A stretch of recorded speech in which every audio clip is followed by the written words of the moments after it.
Please take your seats. We'd like to get started.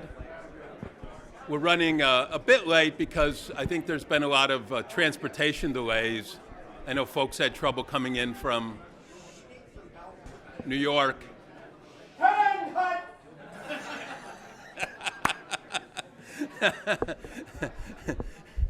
And this is Vince Cerf, by the way, who has many talents. Okay, well, thanks. I just wanted to ask everyone to try to come to order, as they say. I know folks will still be trickling in, but we're going to get started in just a moment here. New America's President Anne-Marie Slaughter will be welcoming us, so if you'd like to, you can.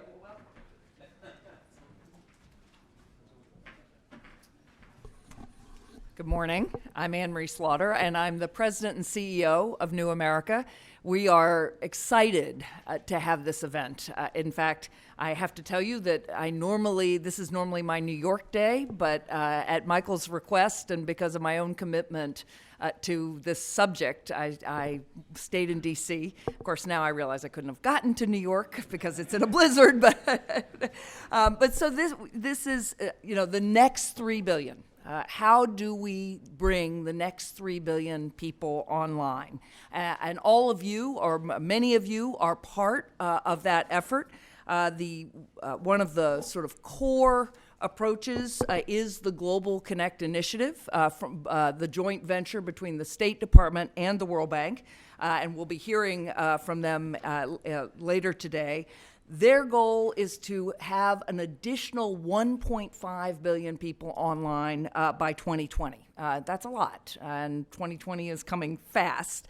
And so international development banks generally are beginning to see this as part of their business. So we have the Global Connect Initiative, but we also have lots of companies on their own, Facebook and Google and other big companies who have been addressing this issue often in partnership, but also on their own.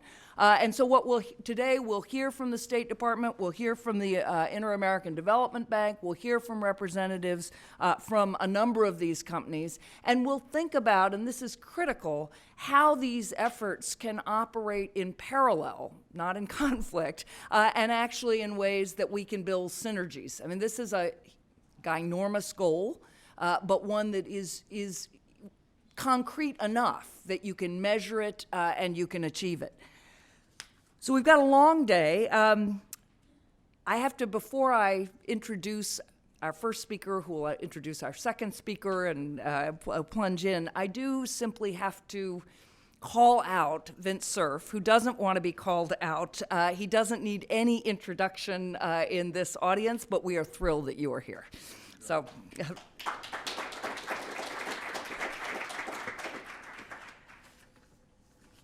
It's then my pleasure to introduce Megan Smith, who will get us launched. Megan is the third Chief Technology Officer of the United States. She's not the former, because she's still, in a way, the Technology Officer of the United States. Megan's been, of course, a leading Google engineer, a member of the MIT board. She is a tech evangelist, but what I think of her as kind of a whirlwind who kind of goes around connecting different communities and leaving powerful forces of energy in her wake. So I'm going to introduce her that way. We at New America have a public interest technology initiative that she's been helping with, where we're thinking about how do we get technologists like her and across the board working on problems like this, both domestic and international. This is also a specific project of our Wireless Futures Initiative, and Michael Calabrese is the director there. But what binds us all is this sense that we can connect people to the internet and use technology to solve important public problems, and Megan Smith is Exhibit A. Thank you.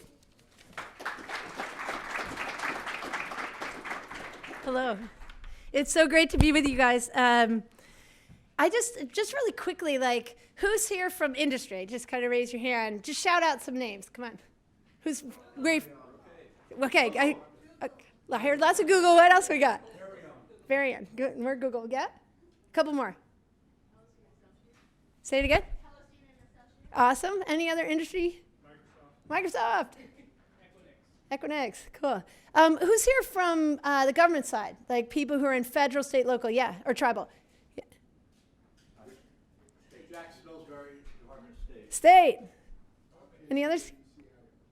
Say again? DOD. Go DOD. Cool. USAID. Anybody from ag? No? Yeah? Okay, that's interesting. And then other people. Who's kind of in sort of nonprofit think tanks, that world? Yes, just shout out a couple. NetHope. NSRC. King Consults.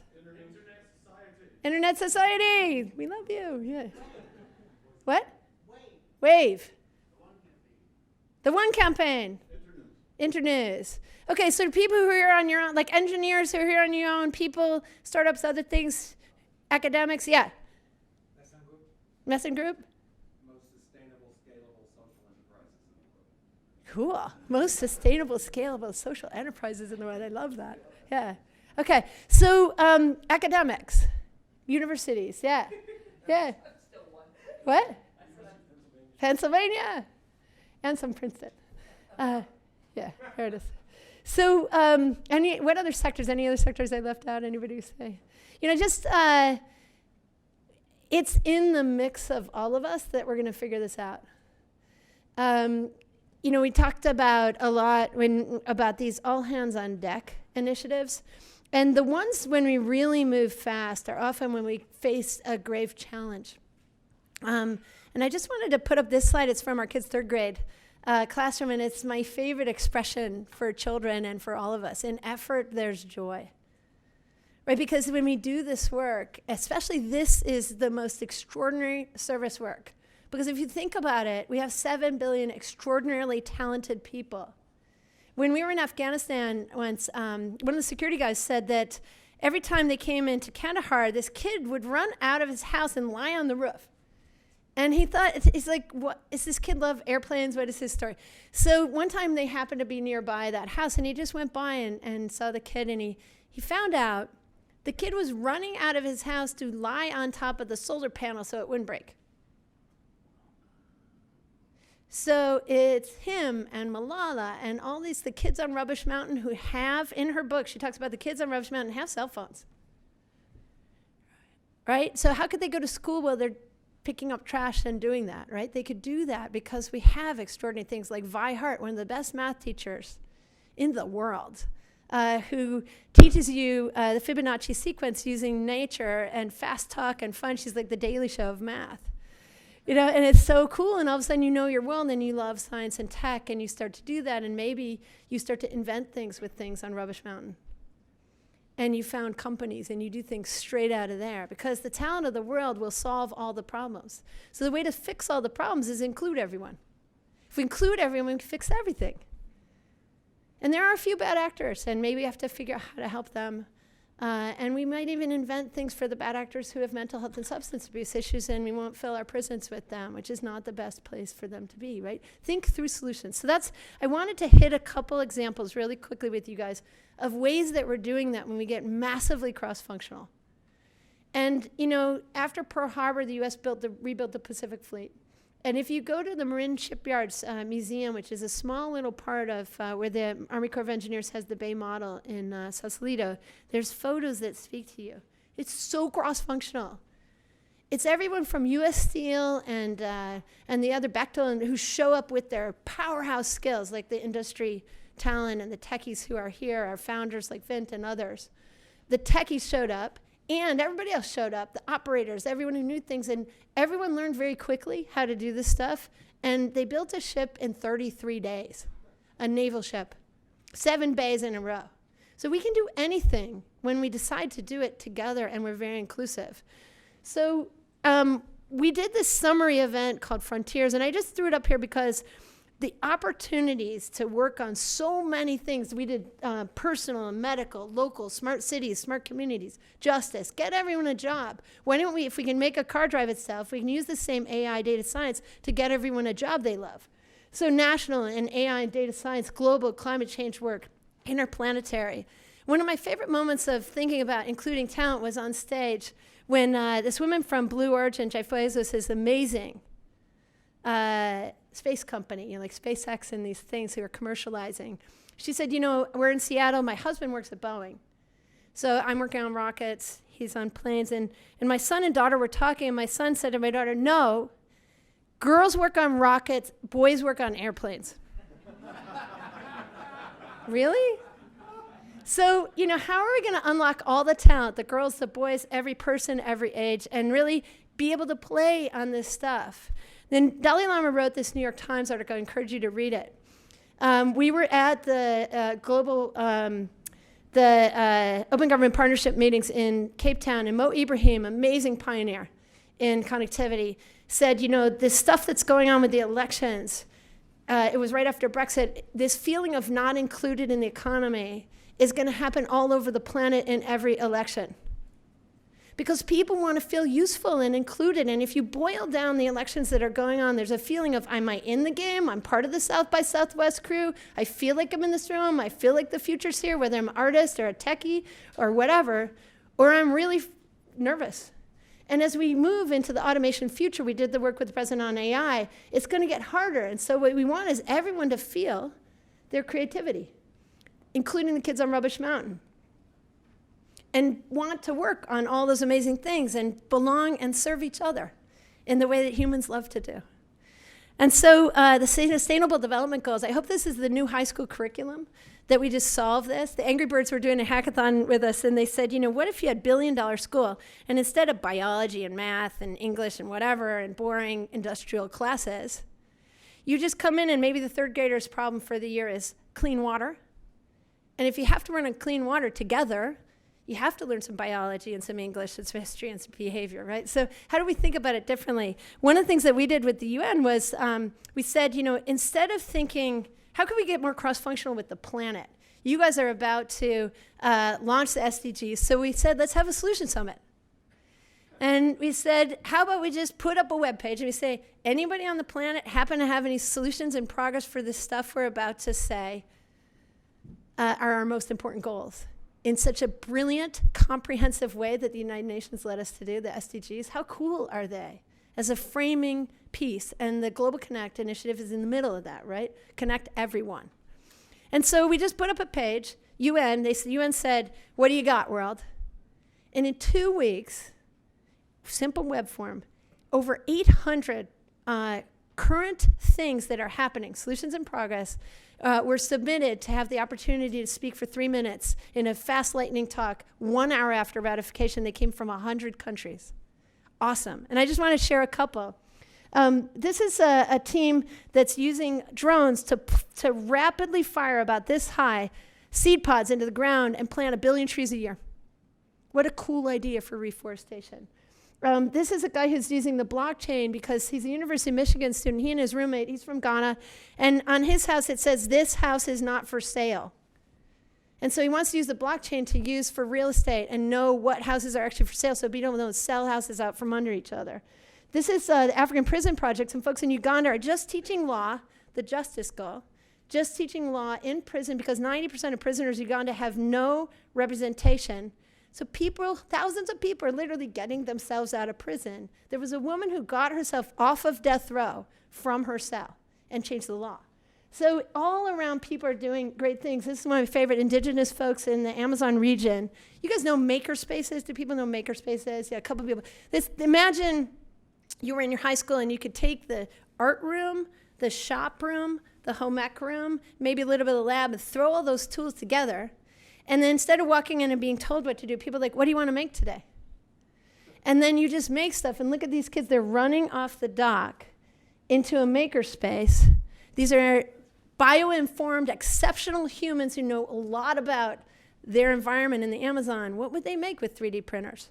What would they inform us in their inventions, and how might they tell us? Because I think one of the greatest gifts we can have for solving climate change is listening to the indigenous people.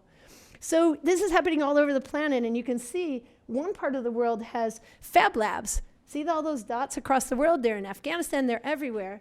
And this is Baltimore. These are kids in rec to tech. Rec center adds a tech center. Just like our ag centers can add a tech center. There's nano for the little kids, mega for the big kids. The big kids coach the little kids. It doesn't cost very much, and it's incredibly fun. And the Rubbish Mountain kids learn to be confident, right? The kids in Baltimore learn to be confident. Everybody learns to be, and parents can come in too. So having this kind of thinking about maybe the people who are the object of the problem are actually the best resource of solving it. And we think differently. And we can use all our libraries. We have all these spaces. What would Carnegie do today with makerspaces? Why don't we have those? We got the space, we've got the distribution, we've got ag centers in every county, and that's around the world too. This is an example in justice. We have extraordinary problems of justice around the world, especially in the United States. So we looked at the open data, and now we went from just a handful of cities that are opening their data, Dallas and LA. They can serve as a beacon of, hey, just like the Solutions Summit, who already figured this out? A couple of their police jurisdictions started talking to them, turned to 20, now it's over 100 jurisdictions who talk every 2 weeks and are opening use of force, officer-involved shooting, all these data sets, open data, just like you got here with your maps today from, thank you, U.S. Geological Survey. And so now it's this group, this is a 10th grader, Grace, she's now in 11th or 12th grade, teaching the chief of police his first line of code. So the high schoolers can get us out of this mess together with smart adults, and we can work in cross-functional ways if we include each other in the conversation like they did to rebuild the Pacific Fleet. Another problem, we always talk about how are we going to solve STEM and get kids to love STEM. Arizona, they're electing chief science officer of middle school and high school kids. So we elect presidents or treasurers of a class. These kids go evangelize STEM. One kid said, you know, when I was in 9th grade, she's like, the robot team had no girls, just 2, as if that wasn't like not normal, right? That's happening everywhere. And so we just fixed it, and they did. So how do you think of the object as the resource teammate? These are Syrian refugee kids. They are a robotics team. We were Skype calling with them yesterday from the Makers Conference. They said, why do you like robotics? Well, I love being on a team and the teamwork. I love that you can be not arrogant and build things and still win. I love that computer science and coding, because it's so cool and it's magical and it's a power that I now have. And most of all, when we get back to Syria, we have a lot of stuff to fix. Right? So you wouldn't think of giving refugee kids robotics, but it builds their confidence, and they are our teammates then in solving their own problems. And it's something that the president and President Obama and now President Trump accelerating how to bring this stuff into our government. How do we have the techies, the Digital 44 and now the Digital 45, the U.S. Digital Service, Presidential Innovation Fellows, mixed in with our most extraordinary policymakers. We call it TQ, like IQ, EQ, Tech Q. Just add that into the seat. Because you don't necessarily need to know the stuff, you just need a teammate who does. We have a Surgeon General, let's have that for the other topics, and we can fix these things. You know, we struggle with corruption. Now the incredible Department of Interior has a live extractive industry tools, and you can go to zip code and see what did the government of America sell today. And now other countries are just taking that open source piece and doing that. You know, college scorecard now, this open data is out there in the world, and it's showing up in search and other places so students can figure out what are they buying with their specific education. Techies in these conversations, right? Together with our amazing policy colleagues. It was one of the greatest things for me was to get to work with the government talent. It was extraordinary, and I would have never thought of coming here. They just went and collected us. The last government thing I want to say is just that the Open Government Partnership is a very real thing. It's now over 70 countries. It has government, it has the amazing partners in civil society, and has civic tech. And my favorite moments in government was being in the palace in Paris, where Napoleon and the teams came up with the civil code that is the fundamental piece of many of our democracies, with 300 people in a hackathon from 70 countries writing the civil code. And so now there is, just like your app store, an open space in the OGP toolbox where people are throwing all kinds of stuff to solve problems, the Jakarta team, the Mexico team, et cetera, mix them in. The last 2 things I just want to note is we have extraordinary stereotypes about who does what. And it's coming from all kinds of places, but one of the areas that I wanted to highlight for you guys is the propaganda media that we all have felt because accidentally we did this. This is what we watch on television and screenplays. So this is 2,000 screenplays, men's lines and women's lines in the movies we watch. Men's lines in blue, red for women. This is children's TV. So when children watch TV, they learn that boys speak in blue, girls don't speak. So I bring this up because our effort here in Global Connect is about all 7 billion people, even though we're setting milestones, right? And that we want all 7 billion men and women, boys and girls, everybody from everywhere. And we have to think of the people who are speaking, the people who are not speaking, as our teammates in this effort. And so I wanted to kind of point that out, because think differently about who your colleague is. It is the kid who's in 7th grade that you're trying to help. They're your teammate. Last thing is, this is a very messy slide, and Manu's gonna go much deeper into Global Connect. But the thing that I wanted to emphasize here is Manu, who's so amazing, was sitting on an airplane with a State Department baseball cap, and I walked by him and I stopped. I was like, State Department, do you know anyone in State who wants to work on connectivity? Because I think it's one of the most important things we could do. And Manu's like, me. And so he and Suhas on our team, and we got up to Tricks, and we went on this whole road show convincing people, and people responded. And so Global Connect really came out of that, again, all hands on deck effort. We went to the financing teammates, and we said, look, a lot of the ministers of finance in countries kind of think of the internet as a luxury. They're like, I got to get roads and water and this, and then the internet I'm going to get. And we're like, how can we shortlist it and understand that it's going to lift the talent to do all these things that needs to happen in your country? And so we did that work together, and that's why Global Connect meets when the financial meetings are happening in the spring and the fall. And so that's a big part of the development industry. The other is the countries themselves and capability and getting cross-functional, getting their techies and government people together in all the different ways, and all our partners in commercial society. And then this last up, the person who, if you went to Amazon or Google or Verizon and you asked, and you found the people who are building the backbone, the negotiators and techies in the core of those companies, and he said, we need to build something from kind of Indianapolis to Missoula, they would know. They'd say, oh, well, the way you do that is there's a blah, blah, blah, blah, and it costs this much. Like those teammates who are on the commercial side, we really need their help in the room like a surgeon general on this stuff, on our hardest stuff that's the longest lead.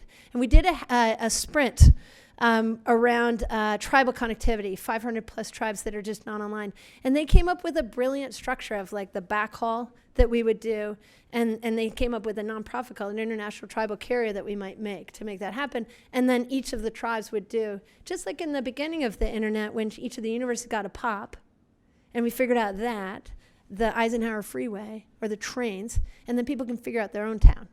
You know, and you can kind of separate that out. So I'll end there and bring my incredible colleague Manu Bhagwat up, and he's going to go for it. Thank you.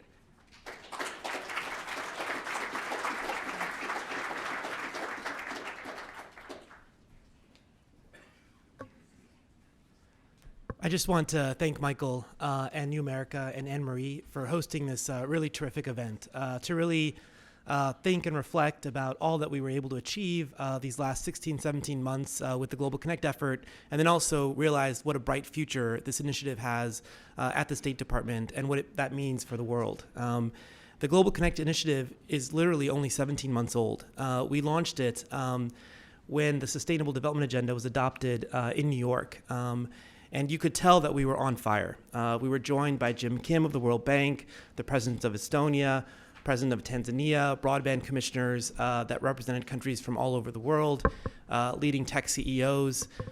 Many of the people that I recognize in this room were with us then and remember kind of that launch event. And I think what was noteworthy is we were really calling attention to the fact that internet connectivity was such a key way of achieving the Sustainable Development Goals. Whether you're talking about poverty, healthcare, education, that there was a really linkage there. And actually the SDGs themselves call explicitly for universal and affordable connectivity for least developed countries by 2020. So, I mean, that's a real call to action now. With this initiative, when we launched it, we saw and we recognized that there was already an international metric out there, 1.5 billion people by 2020. All countries in the world had essentially agreed to it at a meeting of the International Telecom Union, and that resolution was put forward by Korea. But organizations and UN bodies are not necessarily the best means of achieving these types of goals, and you need a stakeholder-driven effort with connectivity experts, with industry, to mobilize action around actually achieving the metric. Let me just see if I can get my slides up. Oh, perfect. So what's striking to me is how much work we have to do. Today, over 60% of the world's population is offline. Many of you have heard that number, but just think about what it means in terms of how many Albert Einsteins are just not able to get access to information, to access to the internet. What cost does that have on the world that so many people don't have access to this amazing medium? And sadly, the people that are offline are predominantly female. Nearly all are in the developing world. In Africa, just 1 in 5 people use the internet. And across the world's least developed countries, just 1 in 10 online. The internet is absolutely the place where a small business can compete with a multinational corporation in accessing consumers. It's a way that you can provide education benefits to people everywhere. But the only way this works is if everybody has access, if everybody can actually achieve the medium. Otherwise, just think about what it means for inequality and what it actually means in terms of people's inability to rise up and compete globally and to scale. And you can see very clearly how much work we have to do in Africa in particular. I've always used this chart as we think about the effort, because this is data that has been collected by the ITU from regulators. And what's striking to me is that if you look at this, the divide isn't necessarily closing in any meaningful way. I remember showing this to Vint, I think 17 months ago when we first started, because you can see that the developed countries, the adoption rate will probably plateau at some point around 85, 90. But look, the divide between developed and developing is still pretty striking. And just think about countries that are in terrible pain, Afghanistan, least developed countries, and where they must be on this graph. Through the initiative, we've always tried to identify, here are some buckets, here are some reasons that countries are lagging. Their policies are critical in terms of really trying to bolster and increase access. And whether you're thinking about lack of funds for infrastructure, minimal technical expertise, corruption, political instabilities, all of these are real factors. And just to give you another sense, affordability, which is actually one of the biggest barriers, the high cost to the internet. In developed countries like the United States, entry-level broadband connection roughly can be 2 to 3% of monthly income. That figure skyrockets to at least 10% in most developing countries and can actually reach over 100% of monthly income. And so affordability is a tremendous barrier. Megan has talked the technical expertise angle. The Global Connect Initiative has always tried to help developing countries build their technical expertise in actually achieving broadband goals. Of course, every country has a broadband plan. Tunisia wants to connect all of their schools by next year. But to actually achieve that, they need help of engineers, connectivity experts, and a lot of them just don't have the rich luxury that we do in the United States of having all these expertise, all the U.S. companies, all of this knowledge here. And so the Global Connect Initiative was always designed to try to help countries kind of really achieve and bolster their technical expertise. This initiative has achieved quite a great deal, and it's really in partnership with some of the leaders in this room. We should be proud of the fact that we have successfully, I would say, mainstreamed the idea that internet connectivity is just as important as traditional infrastructure. That may not have been a new idea to people in this room. It was certainly a new idea to finance ministers. When we first invited them to the meetings, they said, "You have the wrong minister. You want the communications minister. This is not an issue that I have anything to deal with." But no, that was the whole point. The whole point was also to raise the political visibility of this to heads of state, for them to realize there's a reason that the 2016 World Bank issued a development report on digital dividends. It's because this topic now is a key issue for economic development and economic growth. We should be proud of the fact that the initiative that the State Department was able to secure over 40 countries to support connectivity principles that were things like digital literacy, the importance of local language and making the internet relevant to local communities, the importance of creating enabling environments for growth. And this was a U.S. government announced effort with the World Bank, and it was received with open arms from everybody in the world, and it was really quite something to see that level of support. With respect to financing, I learned a lot as we moved forward with the effort. One of the things that is, I think, striking is that a lot of the infrastructure budgets of the banks, they only allocate 1% of their infrastructure budget to ICT. So, and the thinking there is that there's not a need from countries for ICT products, for connectivity, but I think what we've taught them and what they're seeing now is greater demand, because you're stirring demand essentially by showing countries that the banks can offer certain services, that the banks can be huge assets in many ways, and I'm proud that they're now receiving quite a lot more support. And the other interesting facet was working with IEEE throughout this effort, which is, as a lawyer, I would say IEEE is almost the ABA for lawyers, for computer electrical engineers. And it's a global organization, and they were key partners in having events during the Bank Fund meetings. It's a global group, but they were also able to kind of accelerate progress in capacity building and really try to help build more of that tech-oriented connectivity core, with still some work to be done there. The environment today, it's very hard to say that something is bipartisan. There's a lot of areas where you might step back and say, it's just so hard to see that politics is so divisive, and it's hard to find areas of agreement. What's great about this effort is that since its conception, it's been working across the aisle, and our biggest supporters are Republicans. Ed Royce, the chairman of the House Foreign Relations, verbally endorsed the effort last year. We are excited to see the type of bipartisan support for international internet connectivity, and partly that's and thanks to many of you in this room. To be even more specific, just a few weeks ago, the House of Representatives, on a voice vote, not controversial at all, basically endorsed all the metrics of the Global Connect effort, the $1.5 billion by 2020, the idea that there would be an increased focus from OPIC, USAID, and MCC, that we want them to do more internet infrastructure projects, the idea that after enactment, there would be an annual reporting by President Trump and the administration on how things are going. This is quite striking that it was something that is so supportive. And the Senate companion is Senator Markey, who has also proposed his own version. But the level of interest here, the level of excitement should hearten us all, because this is an area where we can all put partisan differences aside and just focus on our common vision, which is how do we improve international connectivity, what it means for investment, what it means for job creation. And it should make us realize that this is a real great area for future cooperation and work.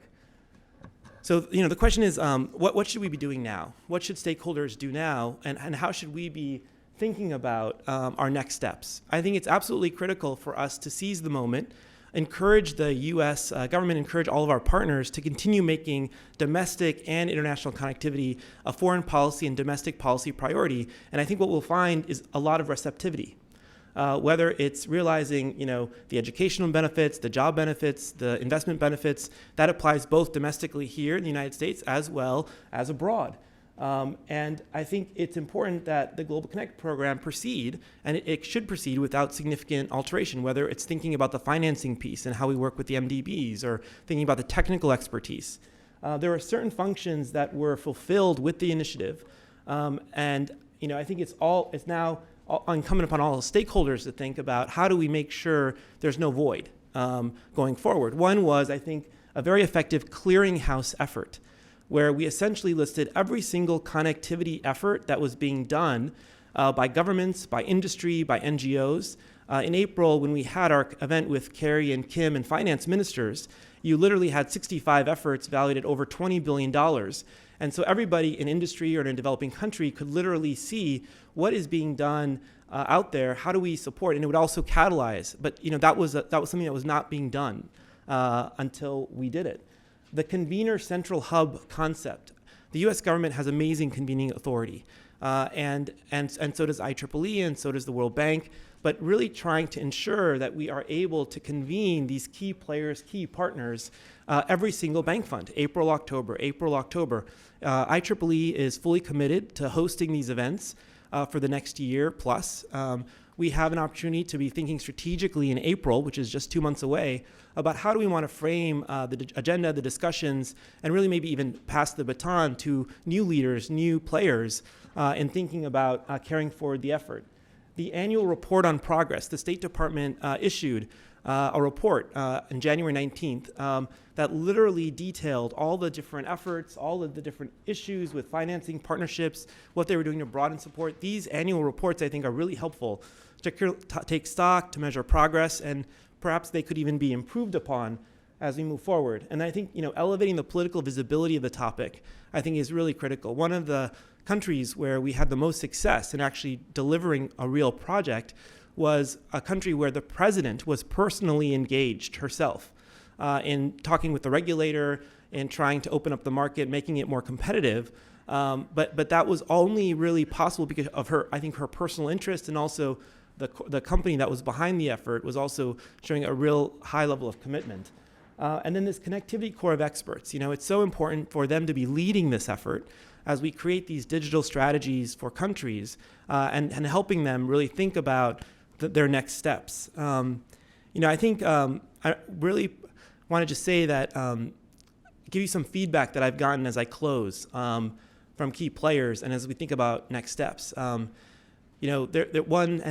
people that are going to be speaking later in the day have personal experience with Global Connect, what its benefits were, what they got out of it. But I remember seeing Paul Garnett with Vint in San Francisco, where Vint was able to basically, using his own hat with the Global Connect effort, bring together all the different companies that are doing access, but not in a competitive way, in a collaborative way, where they were actually talking about, what can we do with TV whitespace technology? What can we do with, drones? What can we do with undersea fiber optic cable? That was a really interesting event that we had together.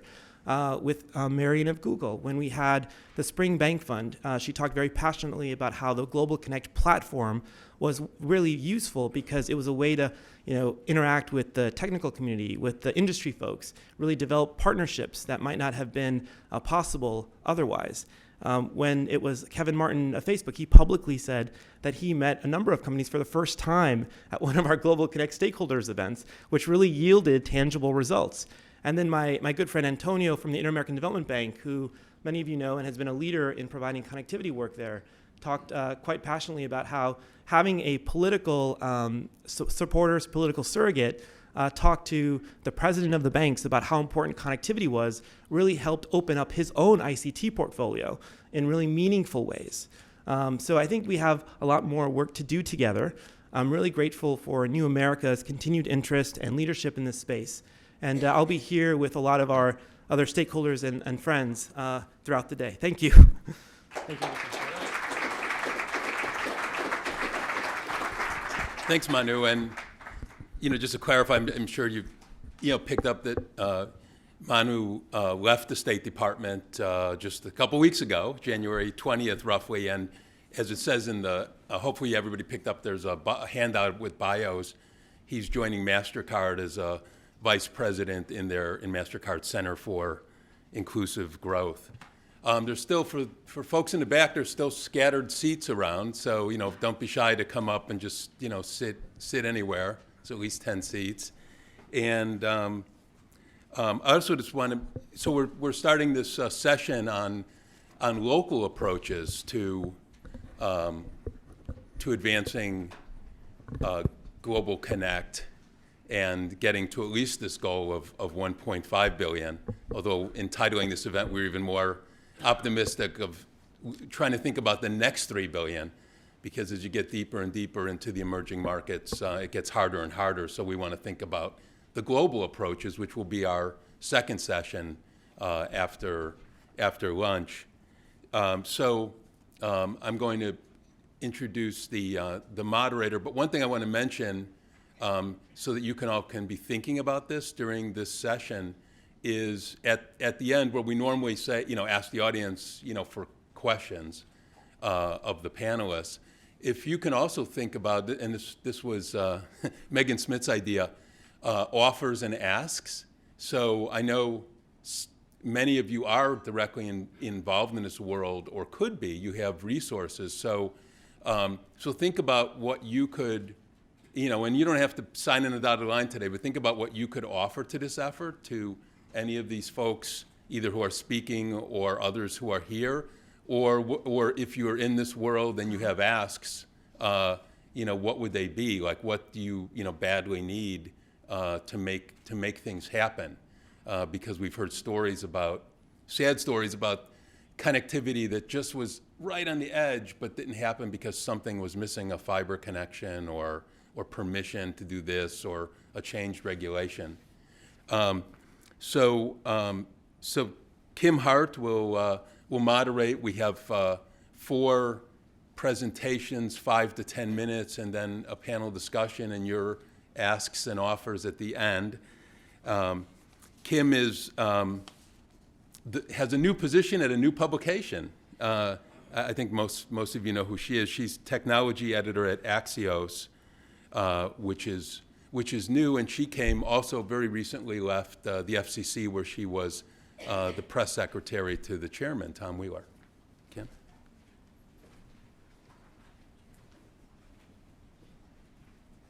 So I'll introduce our panelists today, and then they'll each come up and give their presentations, and once they've concluded that, we'll come back on stage and have a discussion and hear from you guys as well.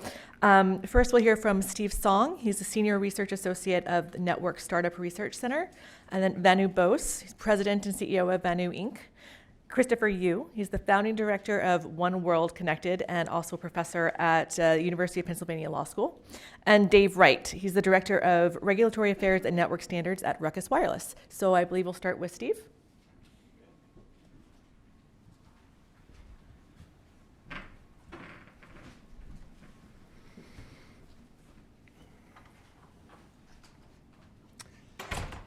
So I'm from the Network Startup Resource Center, an organization that builds the capacity of engineers to build internet networks around the world. And my remarks this morning are going to be confined largely to sub-Saharan Africa, which is my geographic area of expertise.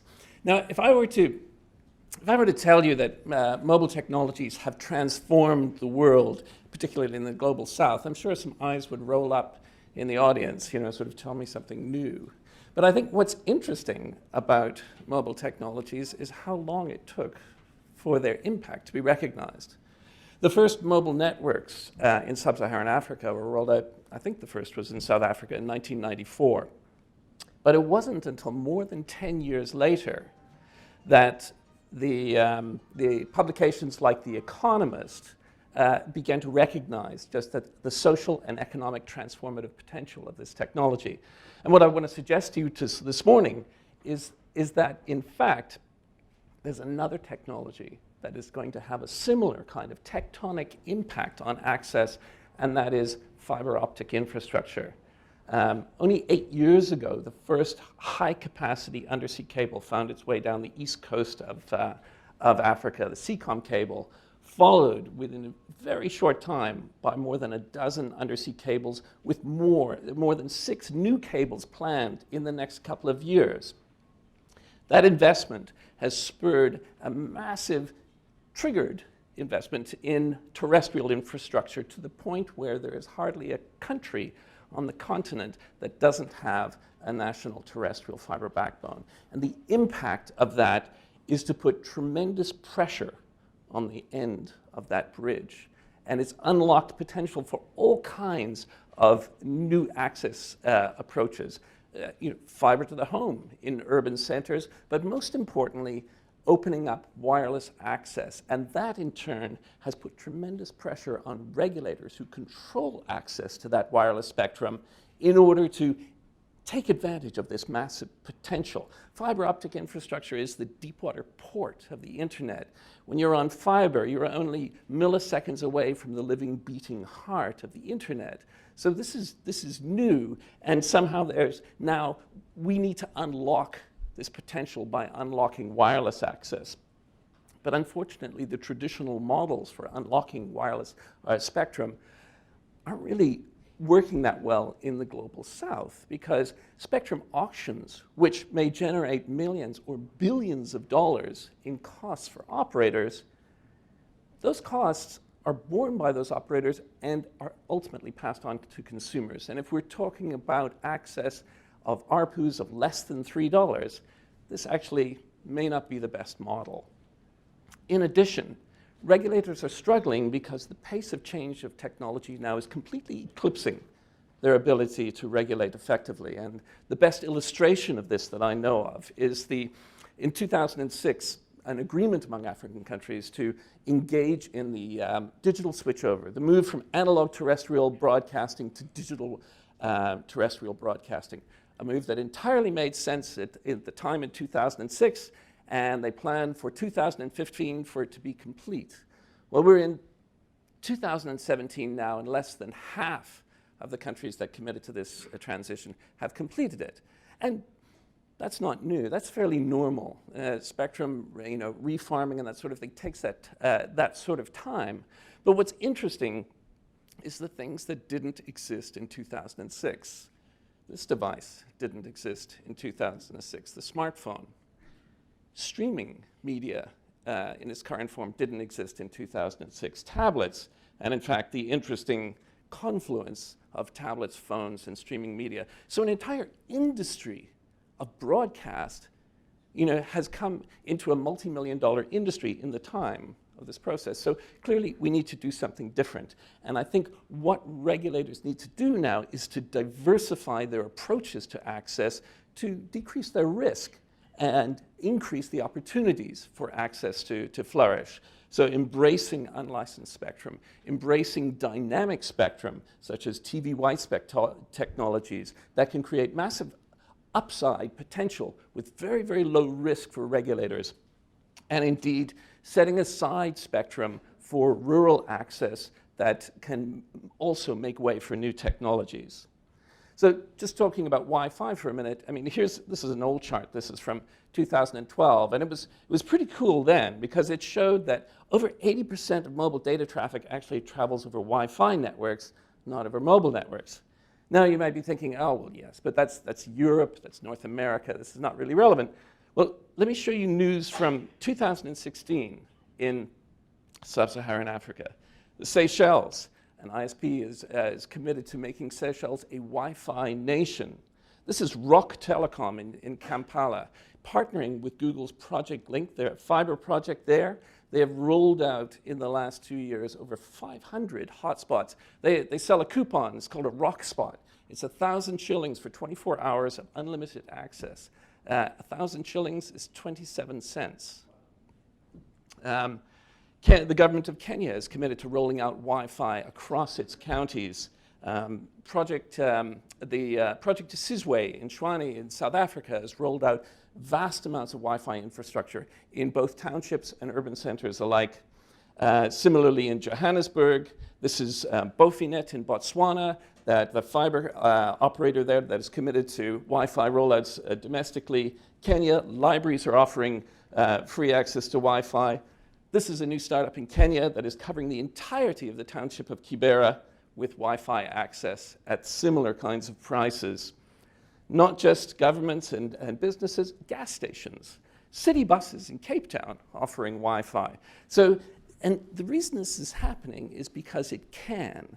This relatively permissionless technology, Wi-Fi, combined with its extremely low cost, when you combine that with the vast capacity that you get from fiber optic infrastructure, it's like, peanut butter and chocolate, it's two great tastes that go together.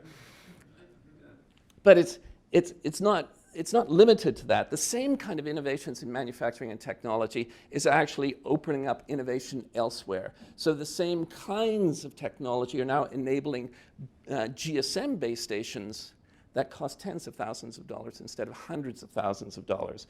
And these are just a few of the companies, and you'll hear more about that later.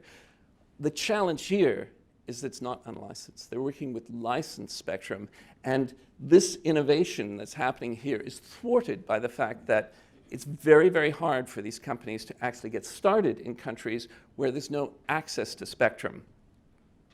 Happily, There is one sterling example here in Mexico where the regulator gave an experimental license to an NGO in Oaxaca who began to roll out low-cost GSM base stations, which so impressed the regulator that they created a 10 megahertz set-aside of spectrum for rural access. And simple things like that can unlock potential for delivering rural access. But I've talked too much, I think, about technology, that all of this technology is not really going to go anywhere without the local capacity to build it. So alongside of enabling regulation, we also need massive investment in building the engineers of tomorrow, in building that generation of people who are going to grab hold of that technology, whether it's white space, or Wi-Fi, or low-cost GSM, and build out these networks. Because now we live in the world where it's within the power of entrepreneurs, of communities, municipalities to determine their own connectivity. So thank you.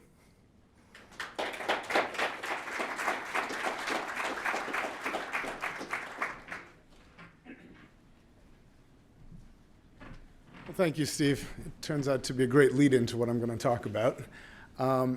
I think everyone here has probably been to a conference or a discussion about connecting the next billion, connecting the last billion, connecting 3 billion. So I'm going to start by trying to answer the question of why they're still unconnected today. All right, which button's which here? There we go. So you can understand, and as Steve said, wireless has been the dominant way of connecting new people to the internet, but it's kind of hit its limit and stalled. And you can understand why by looking at the unit economics of how traditional cell sites are built. In a rural area, you generally have lower population density, so you have lower people per cell site, and their average revenue per month is much lower. In the areas we're working in Rwanda, it's $1 a month.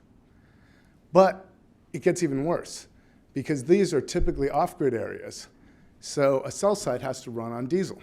And a typical cell site's about 4 kilowatts. So you can spend $4,000 a month on diesel fuel while your smaller number of subscribers are spending $1 a month, and it just doesn't pencil.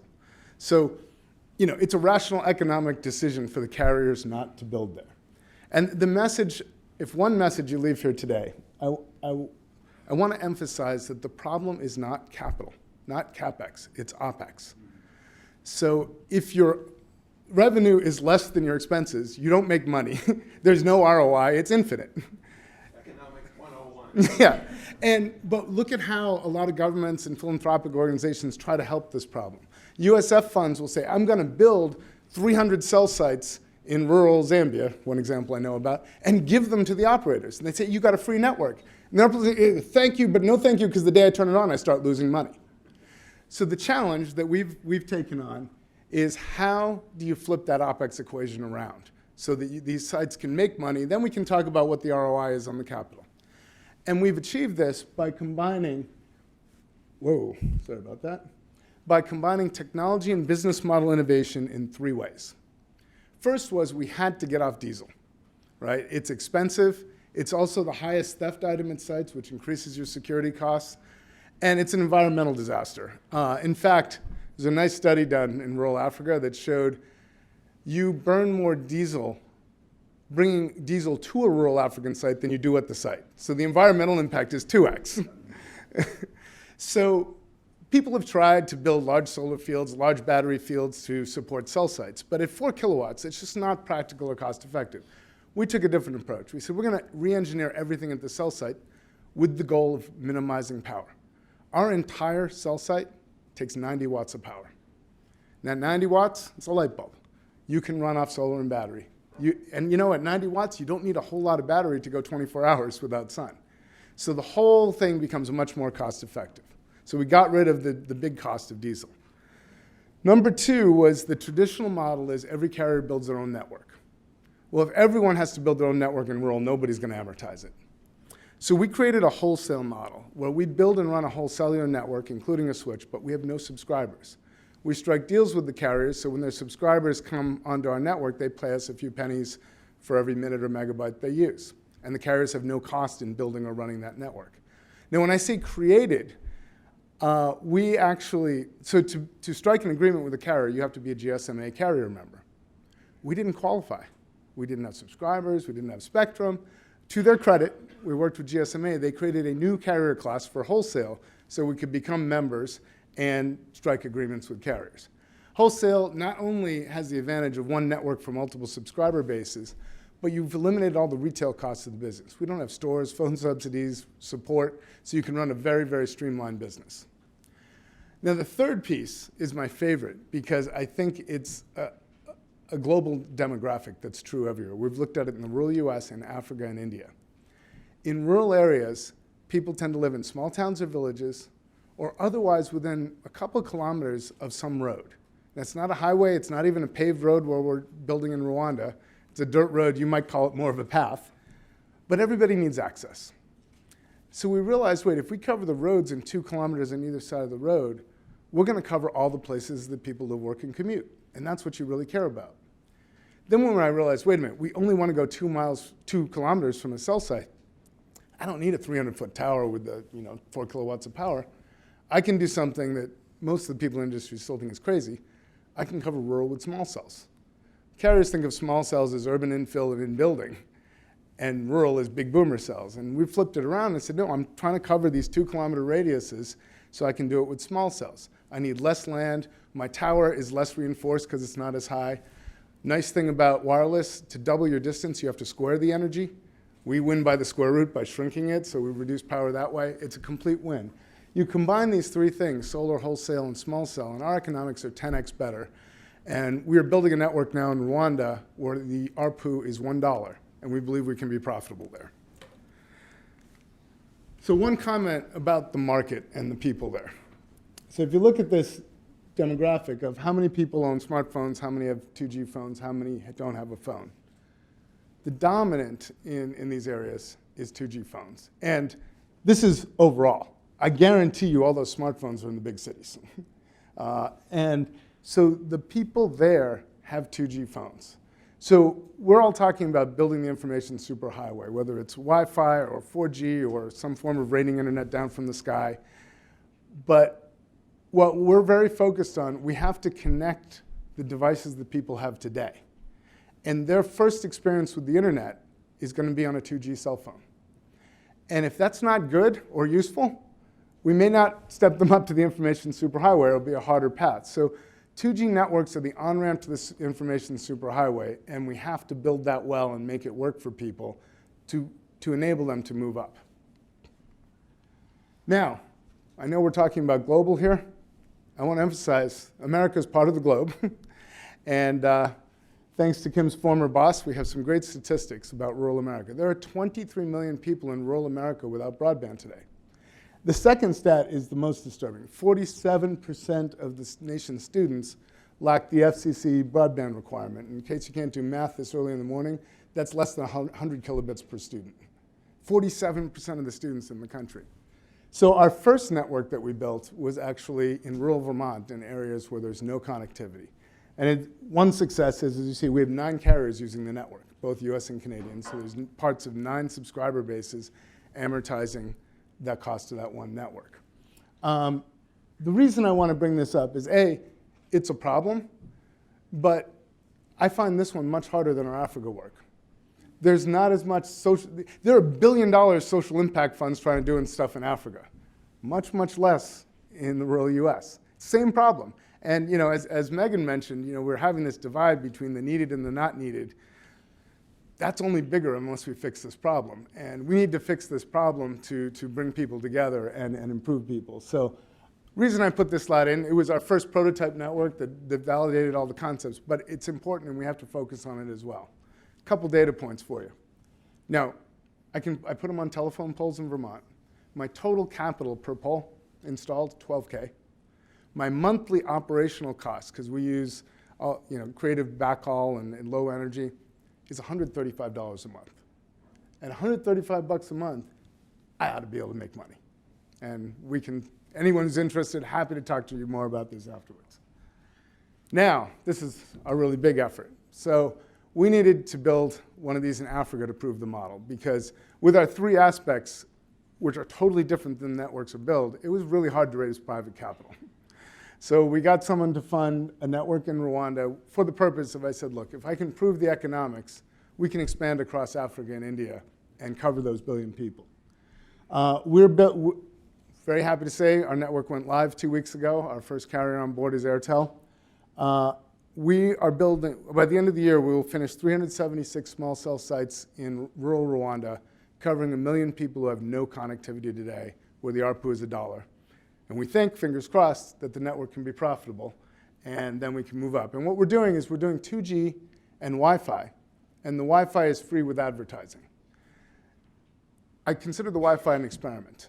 Based on our anecdotal knowledge, I don't think there's that many Wi-Fi devices there. So what we want to do there is learn what is it that gets people to start using it, to deploying devices, to move up from the phone, or buy a phone that has GSM and Wi-Fi in it. It's a real learning opportunity. There's an opportunity to do a great study. We've got 1 million people who have no connectivity today that will have it by the end of the year. We can figure out why. So in summary, we have a model which we think can be profitable down to community sizes of a few hundred people at $1 ARPU. That's a picture of our site in Rwanda. It's a 3 by 5 meter plot of land with a 10-meter pole. We are already, based on what we've done, starting to expand and examine other countries: Ghana, Sierra Leone, Uganda, Kenya, and we just incorporated an entity for this business in India. India is a different kind of animal. So as soon as we started doing this, the government handed us a list of 40,000 villages they know with no connectivity, not even phone line, with 1,000 to 2,000 people each. So that's a nice start of 40 to 80 million people. It's a completely different scale. Thank you.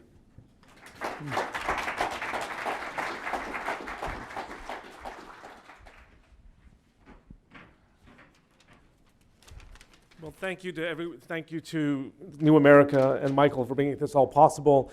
I'm here to talk to you about an initiative we're doing called One World Connected, which is something that I never get tired of talking about. First, I should acknowledge that, in fact, what we are doing owes a great debt to the great work that Steve and Vanu and all the wonderful Dave and all the other people who are doing things in the world, because we're actually coming into this at a slightly different place, and I'm happy to share with you what we're doing. So the problem has been laid out pretty well. About half the world, 3+ billion, are not online. Adoption rates are slowing. Adoption rates are slowing in Asia and in Africa in particular, where the need is the greatest. This is a problem. Governments, businesses, many of the nonprofit organizations and technical community doing a lot of great things. The problem is no one is collecting data about this systematic. No one's cataloging them to know what is going on. And the other problem is no one's actually collecting data to validate what's actually working. And there's a tendency, there's an interesting bias in this, to the extent to which there is reported information, they tend to talk about success stories. No one is systematically cataloging all of them to find out what the failure stories are and to find out proportionally what's actually working. And so in fact, this is where we see a tremendous advantage for a need for people to fill a gap. And that's where One World Connected comes in. And in many ways, I'm very dependent on the work that people doing this on the ground are doing. This is where a university-based research project can really do some good. We actually can synthesize across different projects. We're not doing the actual work, but we can actually use academic standards. Where appropriate, we can sign confidentiality agreements. And I also have students. The work we're doing is extremely labor-intensive, and as data collection always is. But the advantage is this is a fantastic learning opportunity for fairly young people who will become very energized and very animated by the project. So what are we doing? We've embarked on a 3-year research project to identify every innovative method to connect people to the internet that we can find. At this point, we've identified 600 case studies, and one of the we've asked about. We've been given open at the end of this talk to ask what we can do. One of the things we need is the help of the community to identify even more.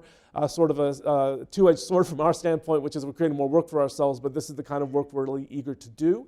To emphasize that we are looking at both supply-side and demand-side case studies. I'll give you examples of both.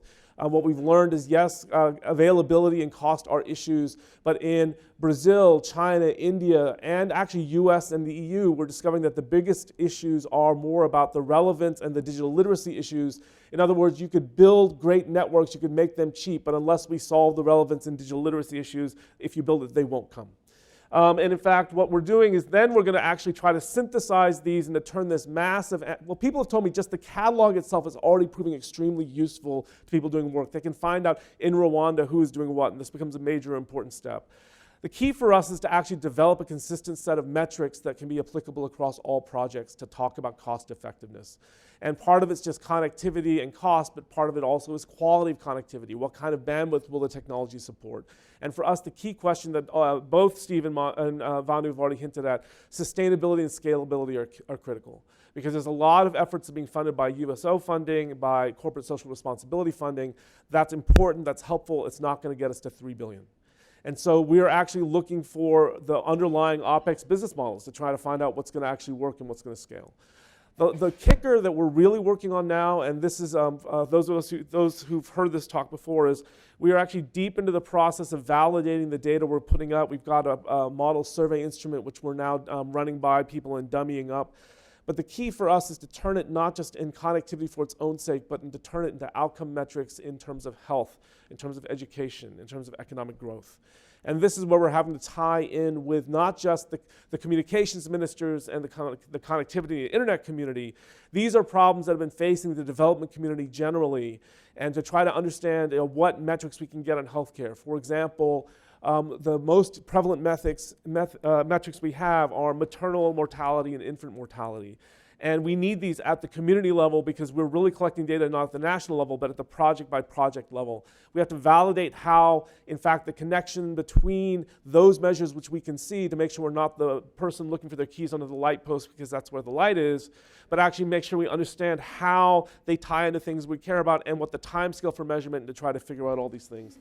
And then the last step is to really engage this key stakeholders. Part of it's going to be ministries who want to build this, but as Anne-Marie said at the beginning, we found that the international finance community, the development banks, and other people have a tremendous need for information, not just for what works, but they want to know the marginal impact of an additional investment dollar because they have to calibrate across a lot of different needs to make the necessary trade-offs. So this is the big part of it. The best part of this to me, and this is what I really enjoy talking about, is let's give you a few examples. So one example of a demand-side case study is Intel Shibo Connect. My apologies for the way it's displaying. This is an attempt to close the gender access gap through digital literacy training.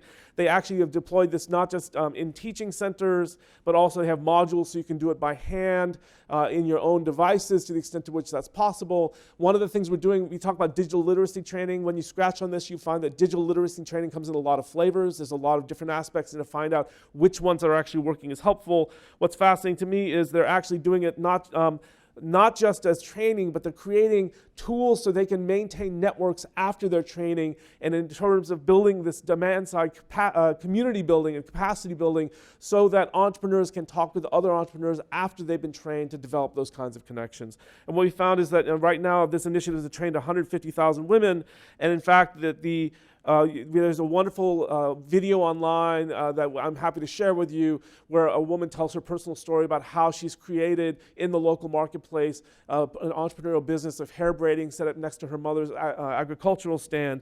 And it's really been a lovely development that has yielded tremendous benefits already in country. There's a community that often doesn't get talked about. That's a refugee community, and in Europe, this is an acute problem. They have an enormous problem because you can't buy SIM cards if you don't have an address, and refugees don't have addresses. And in fact, there's enormous problems that they're having getting these people on. Through private donations, there's an initiative going on to attach people at rate-limited basic connectivity, 50 kilobits per second, to these refugee communities using open source technologies, hacked Raspberry Pi with open source information, and also they've put the cases together. They've actually put 3D printing and other aspects available publicly, so if people want to replicate it, it's all done on an open basis. What's fascinating is this has been tremendously successful in allowing this minimal community to really get online. There's actually a wonderful picture I saw where there's which was proprietary, I couldn't get a hold of it. There were all these refugees that were lying on the backs up against a hurricane fence, which they couldn't get out of. And they're all huddled in one corner because that's where they could get access, and they're all on devices. Because that's their connectivity to the world, because their ability to communicate and their ability to move is so constrained. They're actually talking about expanding this to other countries, and it's a wonderful, wonderful story. Another story we ran across is in Vanuatu. There's an island. We think of Vanuatu as a main island. There is some remote islands that are 2 days travel from the nearest healthcare and the nearest hospitals. And in fact, they have no connectivity whatsoever. A Peace Corps worker has been there 3 years, actually created from scratch a community-based network to attach her island, committing most of the bandwidth to use a telemedicine center for remote diagnosis, so you actually find out when you need to travel 2 days to the relevant hospitals to make that possible. And in fact, if you want to know how this really works, they are piggybacking on satellite connectivity that's normally allocated to the Emperor of Japan, who does not require all of that, and they got permission to use it. Their biggest problem is when the Emperor of Japan travels out of country, they lose the connectivity because they shut it down because it's not needed for its primary purpose. But it's a fascinating little story. And in fact, this has been wonderfully brought, the whole cost $6,000 US, brought met healthcare real incomes impacts to a small community, and that in fact this is a good example where they were actually able to change policy to make it work. They needed to convince the regulator to turn part of the 900 megahertz unlicensed spectrum and make it available for community networking. It's fascinating. When we spoke with this woman at the IGF, she actually remote dialed in. We were in contact with her. She frankly said after 3 years she was losing energy, and just as she'd been laboring, and just by connecting to a community outside, she found it revitalizing and she found it inspiring. And I was really humbled by that, because I said, it's not us who's inspiring you, it's the other way around. So these are just a few of the examples we're giving. We've 30 up on our website already. As Vanu said, we have US-based case studies. Actually, they're wonderful because we get better data, frankly, and often longitudinal data.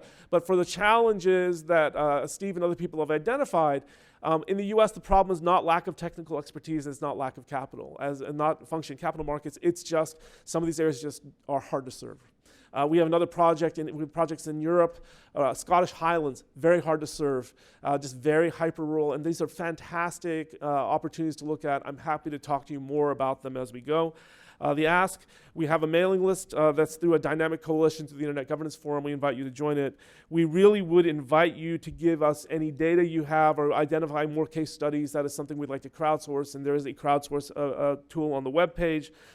We really need the help developing the metrics, in the sense that if you know people who have experience in the development communities working these up, we're in the process of working our way through them, but finding other people who are really willing to partner with us. We have a lot of conversations, but few people identified to help it grow.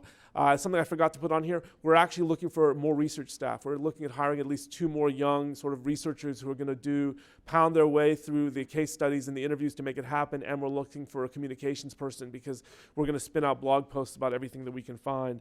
And then lastly, there's a bunch of social media options for how to spread this around.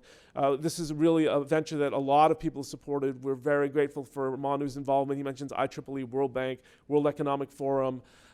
People-centered internet have been all fantastically supportive, and we really would welcome this is the kind of thing that's really going to take the contributions for all the people who are making it on the ground, and so we'd welcome any input you'd have. Thank you.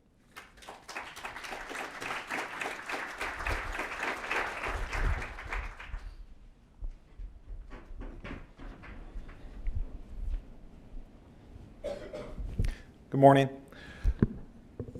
Thank you, Michael, for the invitation to participate. It's refreshing for me to be up here today talking with you about this topic. In my position, I often am talking about technology policy or spectrum policy in a little bit more of an abstract setting. So looking at how it's impacting people's lives around the world is really quite exhilarating for me. So glad to be here with you. Let's see, my slide is there. So I'm here today to talk to you about one organization, quite terrific organization actually, that's tackling this challenge in South Africa. That organization is Project Asizwe. And Project Asizwe has a mission of connecting people across South Africa to the internet specifically with a focus on providing that connectivity for the purposes of education and employment.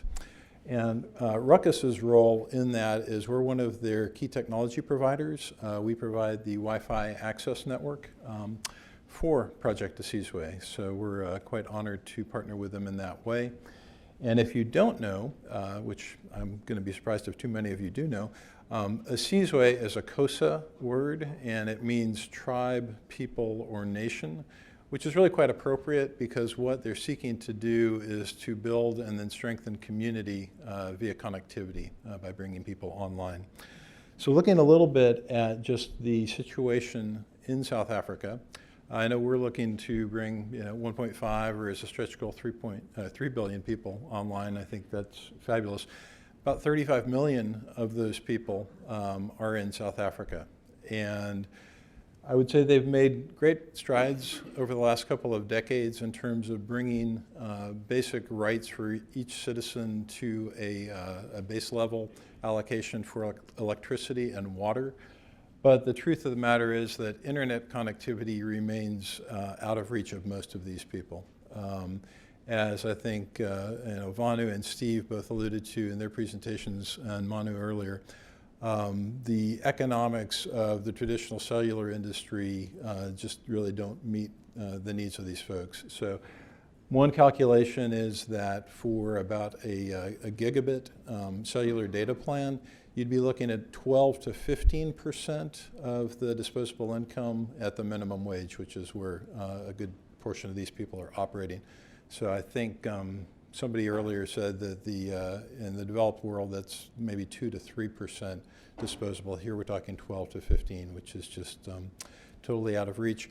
As an aside, I don't have a slide on this, but as people have been talking, it occurs to me that one of the things, I know Steve mentioned this, just the traditional licensed spectrum auction model is one of the reasons that the cellular economics, the traditional cellular economics, don't necessarily work here. I think we should be looking at what the FCC has done with the Citizens Broadband Radio Service in the US. I know we've talked about TV white spaces. CBRS is another new spectrum regime that's obviously starting here, starting to be looked at by regulators in other geographies now as well. And CBRS opens up more cellular-oriented spectrum. So in the US, it'll be the 3.5 gigahertz band. But it's opening that up for opportunistic use, a little bit more akin to what we've done with Wi-Fi. I think the commissioners took a really progressive stance there and started to try to blur the distinctions between licensed and unlicensed spectrum. So white spaces certainly is going to be very important in getting these people online. I think that the opportunistic use of cellular-oriented spectrum may be another good way to do that.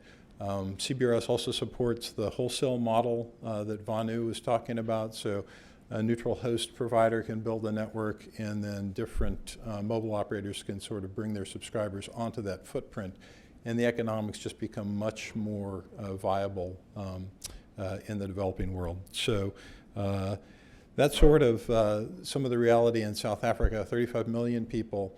I mentioned that Project Asiswe has a real focus on education and employment. So, I'm sure we all, many of us have school-age kids. I've got 3, and the internet is just part and parcel of what they do. All the homework assignments are submitted that way. We get their grades that way. When I don't know how to help them with their homework, I Google it. I mean, it's just part of educating kids these days. So unfortunately, in South Africa, for many of the children, this is their reality of what the educational experience is like. And it's sort of dialing the clock back, 2 or 3 decades, in my opinion.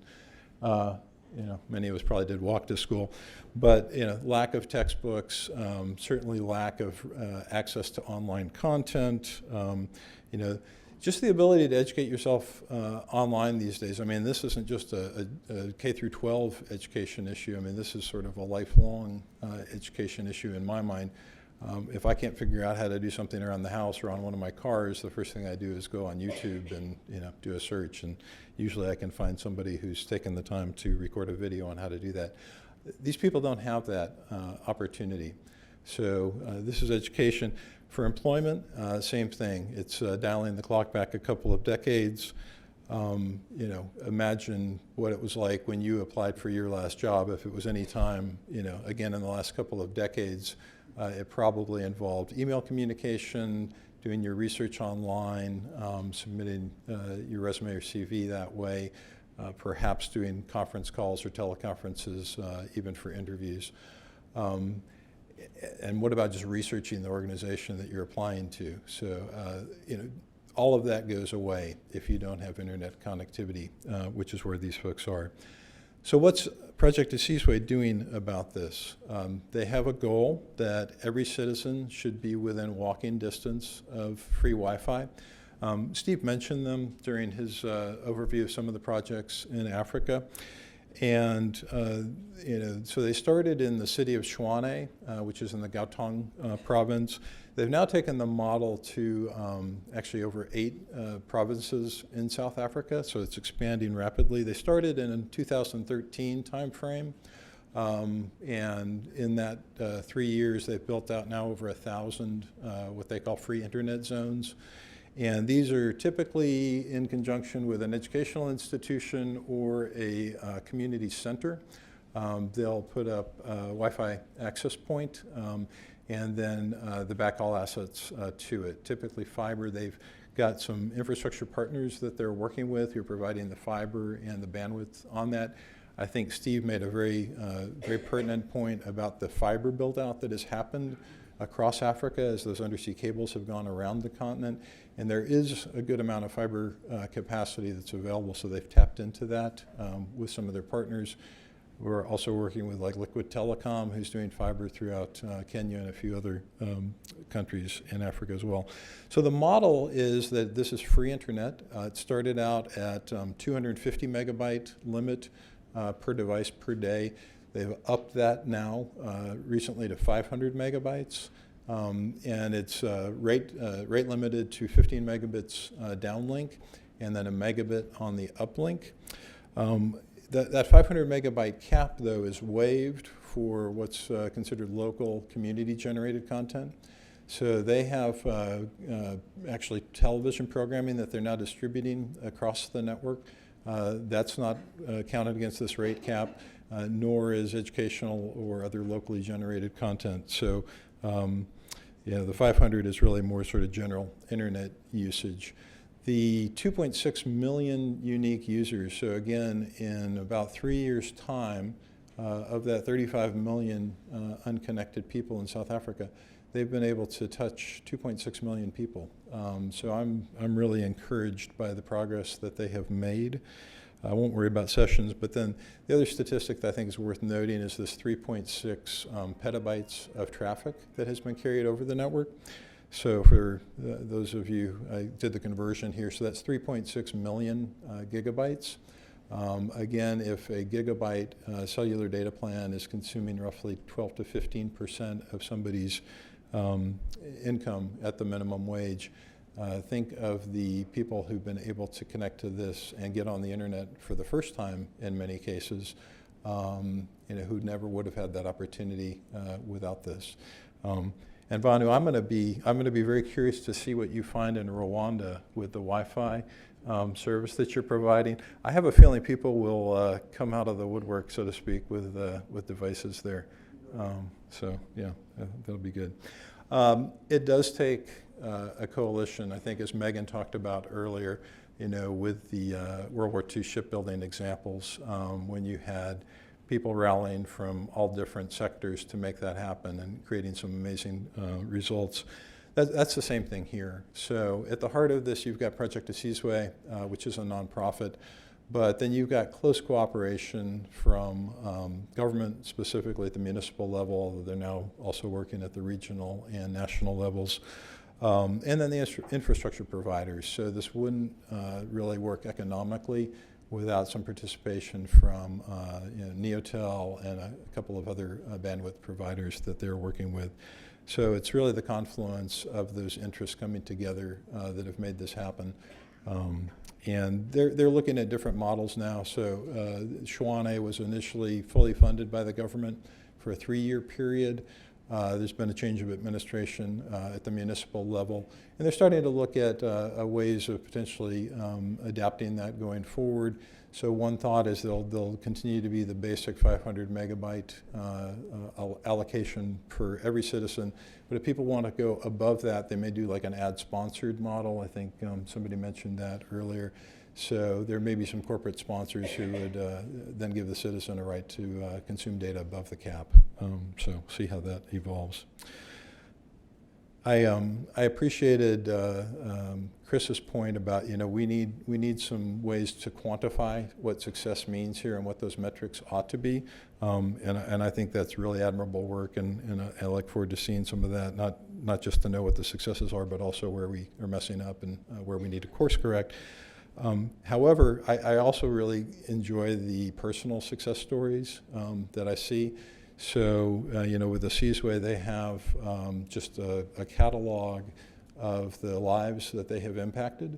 And these are entrepreneurs, they're students, they're folks producing music and posting it up on YouTube, and just, people who are engaging in the online community, both in South Africa and in the global online community for the first time, who wouldn't have been able to otherwise. So I find these really encouraging. It makes me, feel good about what it is that we're doing here. So thank you. I would highly encourage you to go to the Project a Seasway website. There's a lot of information, some videos, and again, you can look through those testimonials. Thanks. Thank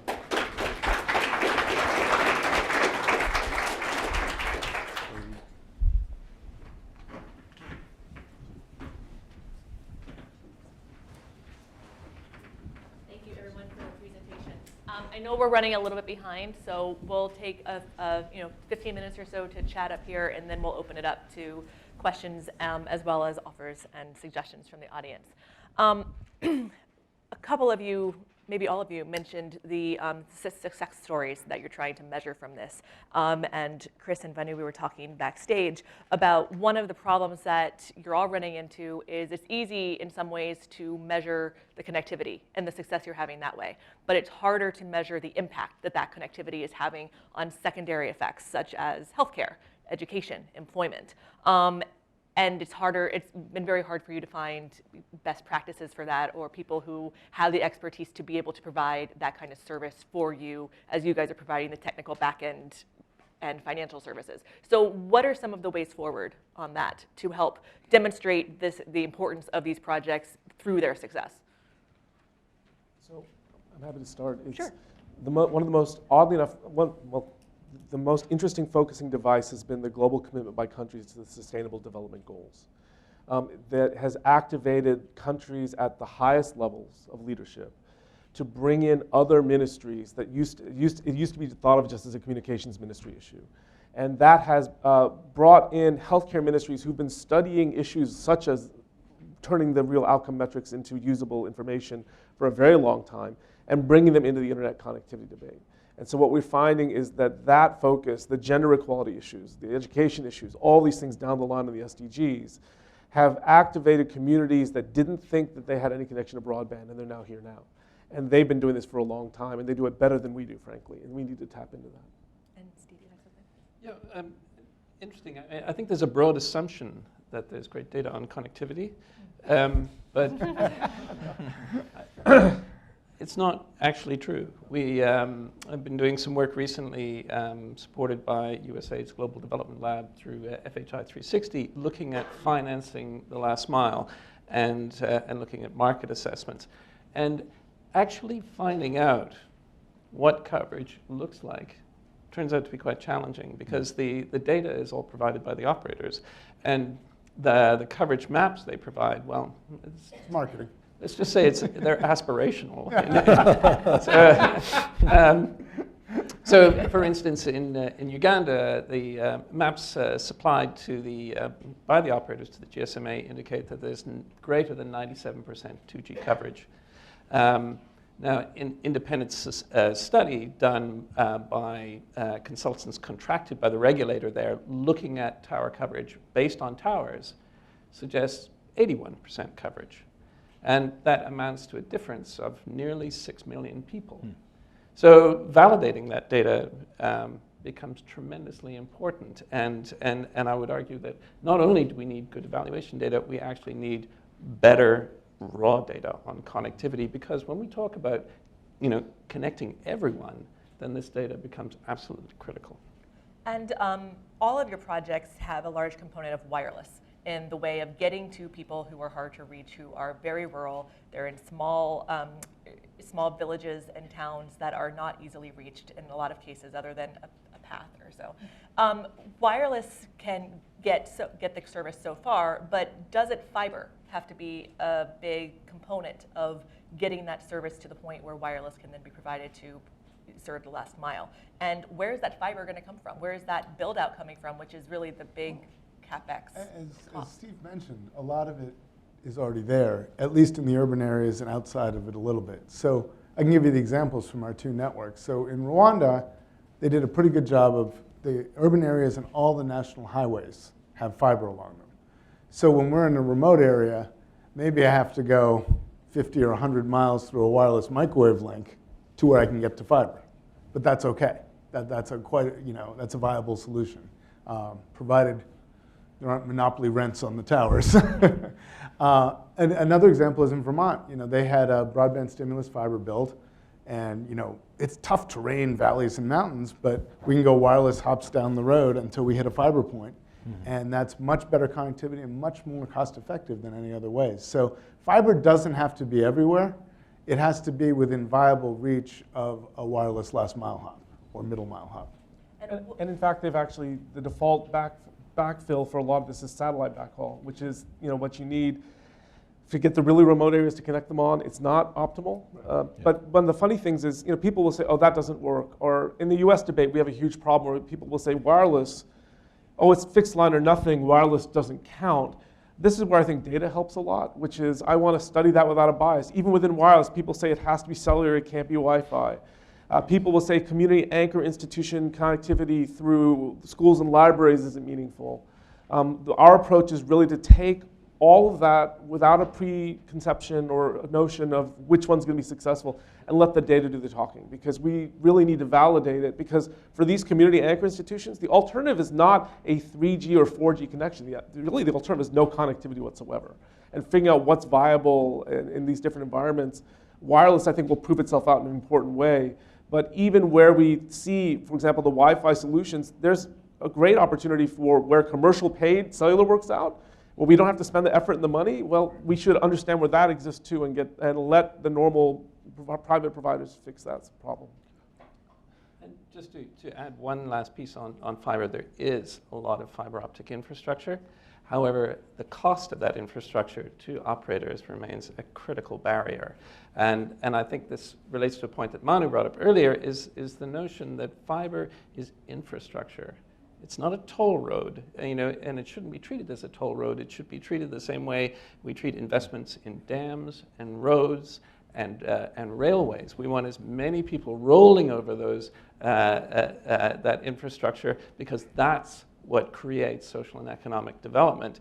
And looking at the investment strategies and how pricing happens on fiber networks is something that could really unlock things for operators and for So let me add a concrete data point to what you just said. So in Rwanda, as happens in a lot of countries, one company bought up most of the towers, so they kind of have a monopoly. And there's one fiber, which is in a company that's 51% owned by SK and 49% by the government, but it's a monopoly. So to connect our rural site, I go microwave to a tower. I have to pay $450 a month to put the radio in the tower. And at the base of the tower, there's fiber. I pay $200 per month per megabit per second. Okay, now remember, my consumers are spending $1 a month. That's $650 right there. That's more than I pay for all my costs in Vermont. It's ridiculous. And so it's not the availability of fiber. It's the pricings and the sort of de facto monopoly rents that's the problem.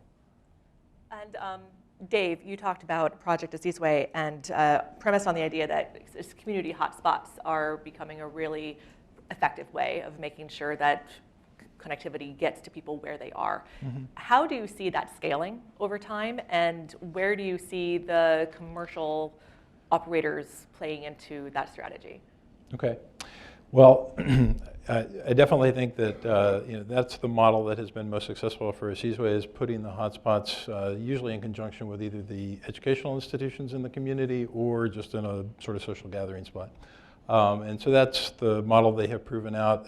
They have, in some spots, well, I mean, you can look at their daily statistics, and they have, over 100,000 people connect each day. Some of the hotspots, they have concurrent users in the 300 to 400 range. So they're definitely seeing the usage where they've put the coverage so far. And they definitely plan to replicate that in new areas that they're expanding into Eastern Cape and other areas. So yeah, I think that's proven itself very well in terms of where they're putting the coverage today. I want to make sure I understood the commercial question. So are you asking, where can commercial operators partner with them in providing that coverage? Is that something that you're looking at? Not at this point. I would say this is really a government led initiative through Seasway, and so there's been just some sensitivities to the commercial participation. Shawana is looking at perhaps a commercial sponsorship for people who want to go above the base level access, but that's the only sort of corporate involvement that I'm aware of at this time. And I have one more question before opening it up to, oh, sorry, did you have one more thing? Well, one thing they may look at, though, is also sort of making it available as a wholesale service for operators, so for operator subscribers to utilize sort of in a Wi-Fi version of the model that Vanu was describing with the GSM service. And that would just enable subsidization of the build-out of the model. But there would still be the sort of free service for the citizens, but subscriber use might be in parallel to that. And my last question before opening it up to the audience would be, given the importance of unlicensed spectrum in all the projects, or a lot of the projects that you guys are working on, the FCC obviously has made a lot of progress in trying to free up more spectrum for unlicensed uses, including in the incentive auction that's concluding shortly. What would you ask the FCC in the US and other regulators around the country or around the globe, what are you suggesting to them in terms of that issue and making sure that more spectrum is made available, not just in the US, but everywhere, in order to make those kinds of services more ubiquitous? So we have a really good example. And in fact, what I'm telling the other governments we're working with is they should emulate some of the things the US has already put in place. So, and this is actually more on the licensed spectrum side, because if we're running cellular, we need to run on licensed spectrum. So in Vermont, we actually struck a secondary markets deal with Sprint, right? Because they're not using their spectrum in Vermont. So we have a lease from them of 20 megahertz of spectrum in these areas, and we provide coverage for them. And it's a much better way. So the spectrum's there, it's unused. Now there can be some economic mechanism to get it utilized. And a lot of, US was really the leader in this, and other countries are slowly following. That's a great thing to be able to do, where you can lease, loan, lend, sell spectrum. So if you're unusing it, you can unlock the potential and people can use it. However, I will say I really like the model that Steve talked about in Mexico, where they set aside spectrum for entrepreneurs, because even though the spectrum's unused, sometimes carriers are unwilling to part with it because it's a really valuable asset. And if it sits there on the books doing nothing, it just appreciates. So there has to be an incentive to use it. That's the example in Rhizomatica. It's not just they set aside for entrepreneurs. They've actually given, in Oaxaca, they've given them a license. They're actually a licensed user of the community networking community, and they have a paid Wi-Fi model, so it's not just pure openness. The interesting question is, we really talk about unlicensed and open access spectrum. We're having a problem in the US and other places of interference, which is, for example, in the original 2.5 gigahertz band, microwave ovens that are badly shielded actually bleed into there, and they don't behave well. But the other problem is if it's really open access, you can do anything you want. Well, Bluetooth is